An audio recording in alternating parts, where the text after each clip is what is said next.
गुजराती लोक कथा। मुफ्त ही मुफ्त पाठ का नाम है मुफ्त ही मुफ्त पाठ 14। एक दिन भीखू भाई का मन नारियल खाने का हुआ। ताज़ा मुलायम कसा हुआ शक्कर के साथ। उसके बारे में सोचते ही भीखू भाई ने अपने होठों को चटकारा। वाह, क्या मीठा मीठा सा स्वाद होगा। लेकिन एक छोटी सी समस्या थी। घर में तो एक भी नारियल नहीं था। ओहो, अब मुझे बाज़ार जाना पड़ेगा। उन्होंने अपनी पत्नी लाभूबेन से कहा। लाभूबेन अपने कंधे उचकाकर बोलीं, खाना है तो जाना है। एक समस्या और थी। भीखू भाई ने कहा, पैसे खर्च करने पड़ेंगे। लाभूबेन बोली, हाँ, पैसे तो खर्च करने पड़ेंगे। अब तक तो तुम्हें पता लग गया होगा कि भीखू भाई ज़रा कंजूस थे। वे सीधे खेत में बूढ़े बरगद के नीचे जाकर बैठ गए और सोचने लगे, क्या करूं, मैं क्या करूं। मगर नारियल खाने के लिए जी ऐसा ललचाया कि वे जल्दी घर वापस लौटकर लाभूबेन से बोले, अच्छा, मैं बाज़ार तक हो आता हूँ। पता तो चले कि नारियल आजकल कितने में बिक रहे हैं। जूते पहनकर, छड़ी उठाकर भीखू भाई निकल पड़े। बाज़ार में लोग अपने अपने कामों में लगे थे। भीखू भाई ने इधर कुछ देखा, उधर कुछ उठाया और दाम पूछा। देखते पूछते वे नारियल वाले के पास पहुंच गए। ए नारियल वाले, नारियल कितने में दोगे? भीखू भाई ने पूछा। नारियल वाले ने कहा, बस 2 रुपए में काका। बस 2 रुपए? भीखू भाई ने आंखें फैलाकर कहा, बहुत ज़्यादा है, 1 रुपए में दे दो।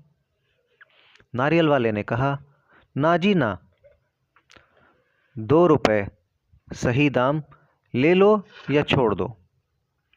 ठीक है, ठीक है, भीखू भाई बड़बड़ाए। अच्छा तो बताओ, 1 रुपए में कहाँ मिलेगा?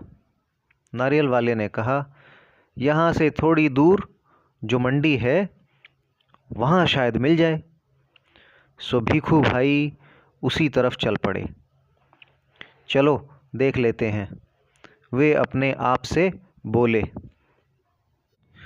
टहलने का एक मौका है और रुपए भर की बचत भी हो जाएगी।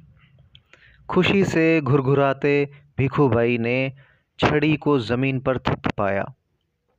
मंडी में कोलाहल फैला हुआ था। व्यापारियों की ऊंची ऊंची आवाज़ें गूंज रही थी। बटाटा आलू, बटाटा आलू, कांदा प्याज, कांदा प्याज, गाजर गाजर गाजर, गोभी बंद गोभी, बंद गोभी गोभी। माथे का पसीना पोंछकर भीखू भाई ने इधर उधर ताका। नारियल वाले को देखकर पूछा, अरे भाई, एक नारियल कितने में दोगे? सिर्फ 1 रुपया काका, नारियल वाले ने जवाब दिया। जो चाहो ले जाओ जल्दी। शू छे भाई, भीखू ने कहा, यह क्या, मैं इतनी दूर से आया हूँ और तुम पूरा 1 रुपया मांग रहे हो? 50 पैसे काफ़ी हैं। मैं इस नारियल को लेता हूँ और तुम यह लो पकड़ो 50 पैसे। नारियल वाले ने झट भीखू भाई के हाथ से नारियल को छीन लिया और बोला, माफ़ करो काका, 1 रुपया या फिर कुछ नहीं। लेकिन भीखू भाई का निराश चेहरा देखकर बोला, बंदरगाह पर चले जाओ, हो सकता है वहाँ तुम्हें 50 पैसे में मिल जाए। भीखू भाई अपनी छड़ी से टेक लगाकर सोचने लगे, आखिर 50 पैसे तो पूरे 50 पैसे हैं। वैसे भी मेरी टांगों में अब भी दम है। पैरों को घसीटते हुए भीखू भाई चलने लगे। हर 2 कदम पर रुककर जेब में से बड़ा सफ़ेद रुमाल निकालकर वे अपना पसीना पोंछते। सागर के किनारे एक नाव वाला बैठा था। उसके सामने 2-4 नारियल पड़े थे। अरे भाई, एक नारियल कितने में दोगे? भीखू भाई ने पूछा और कहा, ये तो काफ़ी अच्छे दिखते हैं। काका, यह कौन पूछने वाली बात है, केवल 50 पैसे, नाव वाले ने कहा। 50 पैसे? भीखू भाई मानो हैरानी से हक्के बक्के हो गए। इतनी दूर से पैदल आया हूँ, कितना थक गया हूँ, और तुम कहते हो 50 पैसे? मेरी मेहनत बेकार हो गई। ना भाई ना, 50 पैसे बहुत ज़्यादा हैं। मैं तुम्हें 25 पैसे दूंगा, यह लो, रख लो। ऐसा कहते हुए भीखू भाई झुककर नारियल उठाने ही वाले थे। नाव वाले ने कहा, नीचे रख दो, मेरे साथ कोई सौदा वौदा नहीं चलेगा। थोड़ी देर बाद उसने भीखू भाई की ओर ध्यान से देखा और ज़रा ठंडे दिमाग से बोला, सस्ते में चाहिए? नारियल के बगीचे में चले जाओ, वहाँ ढेर सारे मिल जाएंगे मनपसंद दाम में। भीखू भाई ने फिर अपने आप को समझाया, इतनी दूर आया हूँ, अब बगीचे तक जाने में हर्ज ही क्या है। सच बात तो यह थी कि वे काफ़ी थक चुके थे, मगर 25 पैसे बचाने के ख्याल से ही उनमें फुर्ती आ गई। भीखू भाई ने सोचा, 2 गुना ज़्यादा चलना पड़ेगा, पर 4 आने बच भी तो जाएंगे, और फिर कोई भी चीज़ मुफ्त में कहाँ मिलती है। भीखू भाई नारियल के बगीचे में पहुंच गए। वहां के माली को देखकर उससे पूछा, यह नारियल कितने में बेचोगे? माली ने जवाब दिया, जो पसंद आए ले जाओ काका, बस 25 पैसे का एक। देखो कितने बड़े बड़े हैं।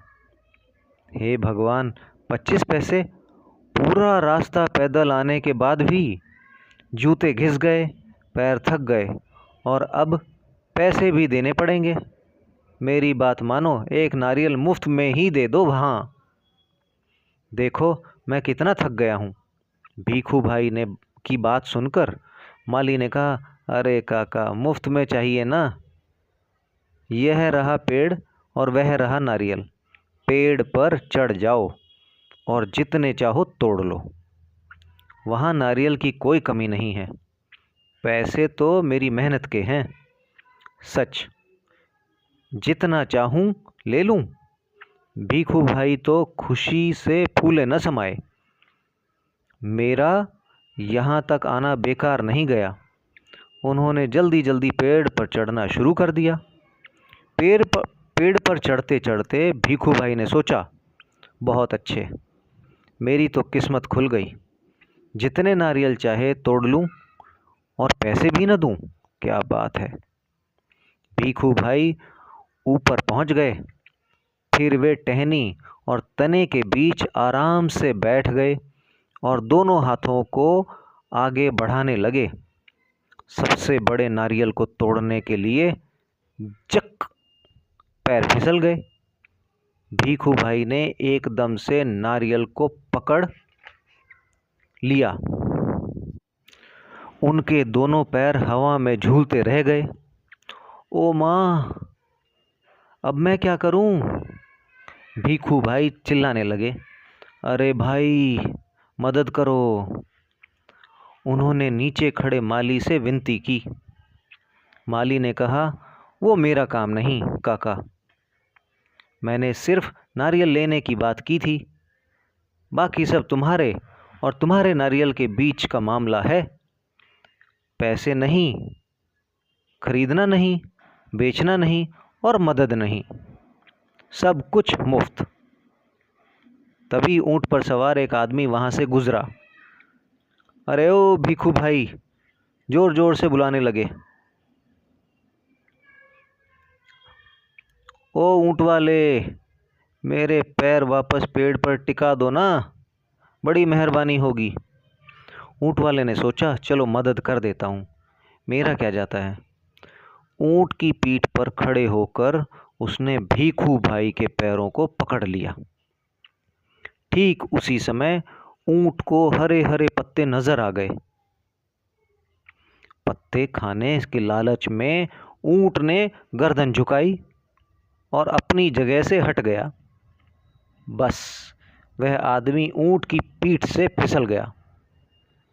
अपनी जान बचाने के लिए उसने भीखू भाई के पैरों को कसकर पकड़ लिया। अब दोनों क्या करते। इतने में वह घुड़सवार आया। एक घुड़सवार आया। अरे संभालो छो, पेड़ के लटके दोनों पुकारने लगे, सुनो भाई, कोई बचाओ बचाओ। घुड़सवार को देखकर भीखू भाई ने दुहाई दी, ओ मेरे भाई, मुझे पेड़ पर वापस पहुंचा दो। 1 मिनट भी नहीं लगेगा, मैं घोड़े की पीठ पर चढ़कर इनकी मदद कर देता हूँ। यह सोचकर घुड़सवार घोड़े पर उठ खड़ा हुआ। लेकिन कौन कहता है कि घोड़ा ऊँट से बेहतर है। हरी हरी घास दिखाई देने पर तो दोनों एक जैसे ही हैं। घास के चक्कर में घोड़ा ज़रा आगे बढ़ा और छोड़ चला अपने मालिक को ऊँट वाले के पैरों से लटकते हुए। 1, 2 और अब तीनों के तीनों झूलते रहे नारियल के पेड़ से। काका काका, कस के पकड़े रहना। हाँ, घुड़सवार ने पसीना पसीना होते हुए कहा, जब तक कोई बचाने वाला न आए कहीं छोड़ न देना, मैं आपको 100 रुपये दूंगा। काका काका। अब ऊँट वाले की बारी थी। मैं आपको 200 रुपये दूंगा, लेकिन नारियल को छोड़ना नहीं। 100, 100 और 200, बाप रे बाप, 300 रुपये। भीखू भाई का सिर चकरा गया। इतना सारा पैसा। खुशी से उन्होंने अपनी दोनों बाहों को फैलाया और नारियल गया हाथ से छूट। धड़ाम से तीनों जमीन पर गिरे, घुड़सवार, ऊँट वाला और भीखू भाई। भीखू भाई अपने आप को संभाल ही रहे थे कि एक बहुत बड़ा नारियल उनके सिर पर आ फूटा, बिल्कुल मुफ्त। इसमें जो लेखिका हैं उनका नाम है ममता पांड्या, अनुवाद संध्या राव। अब प्रश्नोत्तर। सबसे पहले तुम्हारी समझ। हर बार भीखू भाई कम दाम देना चाहते थे, क्यों? इसका उत्तर है, हर बार भीखू भाई इसलिए कम दाम देना चाहते थे क्योंकि वो कंजूस थे। वो पैसा खर्च नहीं करना चाहते थे। दूसरा प्रश्न, हर जगह नारियल के दाम में फ़र्क क्यों था? सबसे पहले भीखू भाई बाज़ार गया, वहाँ पर उसका रेट 2 रुपये था। फिर मंडी गया, वहाँ पर उसका रेट 1 रुपया था। मंडी से फिर आगे गया नाव वाले के पास, जहाँ पर उसका रेट 50 पैसे था। और फिर जब वो आगे पहुँच गया नारियल के बगीचे में, तो वहाँ पर उसका दाम 25 पैसे था। और आखिरी में वो फ्री में लेने के चक्कर में पेड़ पे चढ़ के तोड़ने लगा। यही कारण था कि नारियल के दाम में फ़र्क था। तीसरा प्रश्न, क्या भीखू भाई को नारियल सच में मुफ्त में ही मिला? क्यों? हाँ, भीखू भाई को नारियल सच में मुफ्त में ही मिला, क्योंकि भीखू भाई नारियल के बागीचे में पहुँचे और वहाँ पर बताया कि पेड़ पर से खुद तोड़ने वाले के लिए नारियल मुफ्त हैं। और जब आखिर में नारियल के पेड़ से नारियल टूटकर गिर गया और इसलिए भीखू भाई को नारियल मुफ्त में ही मिला। दूसरा प्रश्न, वे खेत में बूढ़े बरगद के नीचे बैठ गए। तुम्हारे विचार से कहानी में बरगद को बूढ़ा क्यों कहा गया होगा? हमारे विचार से बरगद के पेड़ को बूढ़ा इसलिए कहा गया है क्योंकि बरगद का पेड़ काफ़ी बड़ा हो गया था। दोस्तों, यदि आपको किसी भी तरह के और कोई प्रश्न आते हैं इस कहानी से संबंधित, तो आप हमें फ़ोन कर सकते हैं। हमारा फ़ोन नंबर है 8900517303। हम आपको सभी प्रश्नों के उत्तर आपको मैसेज कर देंगे। नमस्कार।